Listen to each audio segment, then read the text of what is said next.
Supreme court of Pakistan की जानिब से मशरूत इजाज़त मिलने के बाद 9 मई के जो वाक़यात हैं और बहुत से मुल्ज़िमान जिनके मुक़दमात मिलिट्री कोर्ट्स में थे, 25 ऐसे मुल्ज़िमान हैं कि जिनको सज़ाएँ सुनाई गई हैं। आलमी सतह पर इस पर क्या रद्द-ए-अमल सामने आया है, इस पर ज़ाहिर है मुतवक्के रद्द-ए-अमल सामने आया और पाकिस्तान तहरीक-ए-इंसाफ की क़यादत की जानिब से ये जो फ़ैसले थे इनको रिजेक्ट किया गया है।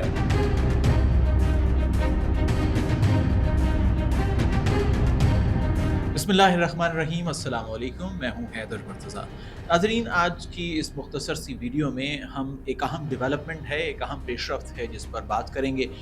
9 मई के जो वाक़यात हैं उनसे यकीनन आप आगाह होंगे। ऐसे वाक़यात के जिनके बाद, ऐसे पुरतशद्दुद वाक़यात के जिनके बाद पाकिस्तान का सियासी मंज़रनामा यकसर बदल गया और हमने देखा कि बड़ी तब्दीलियाँ पाकिस्तान के सियासी मंज़रनामे पर आई हैं और बहुत से ऐसे मुल्ज़िमान थे कि जो मिलिट्री कोर्ट्स में जिनके मुक़दमात थे और इस बात पर बहुत इस हवाले से बहुत बात भी हुई कि मिलिट्री कोर्ट में ट्रायल होना चाहिए, नहीं होना चाहिए। तो इसी हवाले से ताज़ा तरीन पेशरफ्त है जिस पर हम आज बात करने जा रहे हैं और आपको याद होगा कि ये मामला सुप्रीम कोर्ट ऑफ पाकिस्तान में भी रहा है। तो हाल ही में सुप्रीम कोर्ट ऑफ पाकिस्तान की जानिब से मशरूत इजाज़त मिलने के बाद 9 मई के जो वाक़यात हैं, 9 मई 2023 बानी चेयरमैन पाकिस्तान तहरीक-ए-इंसाफ की गिरफ्तारी के बाद जो पुरतशद्दुद वाक़यात हुए थे और उसके बाद पकड़-धकड़ का सिलसिला शुरू हुआ और बहुत से मुल्ज़िमान जिनके मुक़दमात मिलिट्री कोर्ट्स में थे, तो फ़ौजी अदालतों की जानिब से 25 ऐसे मुल्ज़िमान हैं कि जिनको सज़ाएँ सुनाई गई हैं। वो नाम कौन-कौन से हैं और उन पर क्या इल्ज़ामात थे, इस बारे में बात करेंगे और साथ ही साथ ये जो फ़ैसले आए हैं, ये जो सज़ाएँ हुई हैं, इन पर रद्द-ए-अमल क्या है, पाकिस्तान के अंदर इस पर क्या रद्द-ए-अमल है और आलमी सतह पर इस पर क्या रद्द-ए-अमल सामने आया है, इस पर हम बात करेंगे। लेकिन सबसे पहले मैं आपके साथ शेयर करता हूँ कि वो कौन-कौन से नाम हैं, वो कौन-कौन से अफ़राद हैं, वो कौन-कौन से मुल्ज़िमान हैं कि जिनको सज़ाएँ सुनाई गई हैं। इस प्रेस रिलीज़ में ये भी कहा गया है कि ये जो मुल्ज़िमान हैं जिनको सज़ाएँ सुनाई गई हैं, उनको कानून के मुताबिक इख्तियार हासिल है कि वो मुतअल्लिक़ा फ़ोरम पर अपील कर सकते हैं। तो फ़हरिस्त में जो पहला नाम मेरे सामने है वो है जिना हाउस हमले में मुलव्वस जान मोहम्मद खान वल्द तूर खान, जिनको 10 साल कैद बामुशक्क़त की सज़ा सुनाई गई है। जिना हाउस हमले में ही मुलव्वस मोहम्मद इमरान महबूब वल्द महबूब अहमद को 10 साल कैद बामुशक्क़त की सज़ा सुनाई गई। GHQ एक अहम फ़ौजी तंसीब थी जिस पर हमले हुए थे 9 मई को और इसमें मुलव्वस राजा मोहम्मद एहसान वल्द राजा मोहम्मद मकसूद को 10 साल कैद बामुशक्क़त की सज़ा सुनाई गई। इसके अलावा एक और अहम फ़ौजी तंसीब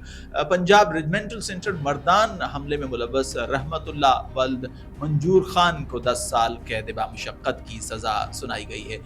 PAF बेस मियाँ वाली हमले में मुलव्वस अनवर खान वल्द मोहम्मद खान को 10 साल कैद बामुशक्क़त की सज़ा सुनाई गई है। बन्नू कैंट हमले में मुलव्वस मोहम्मद आफाक खान वल्द M अशफाक खान को 9 साल कैद बामुशक्क़त की सज़ा सुनाई गई। चकदरा कला हमले में मुलव्वस दाऊद खान वल्द अमीर ज़ेब को 7 साल कैद बामुशक्क़त की सज़ा सुनाई गई है। ISPR की जानिब से जो आदाद व शुमार जारी किए गए हैं उनके मुताबिक जिना हाउस हमले में मुलव्वस फ़हीम हैदर वल्द फारूक हैदर को 6 साल कैद बामुशक्क़त की सज़ा सुनाई गई। मुल्तान कैंट चेक पोस्ट हमले में मुलव्वस जाहिद खान वल्द मोहम्मद खान को 4 साल कैद बामुशक्क़त की सज़ा सुनाई गई है। पंजाब रेजिमेंटल सेंटर मर्दान हमले में मुलव्वस यासिर नवाज़ वल्द अमीर नवाज़ खान को 2 साल कैद बामुशक्क़त सुनाई गई है। जिना हाउस हमले में मुलव्वस अब्दुल हादी वल्द अब्दुल क़य्यूम को 10 साल कैद बामुशक्क़त की सज़ा सुनाई गई। जिना हाउस हमले ही में मुलव्वस अली शान वल्द नूर मोहम्मद को 10 साल कैद बामुशक्क़त की सज़ा सुनाई गई है।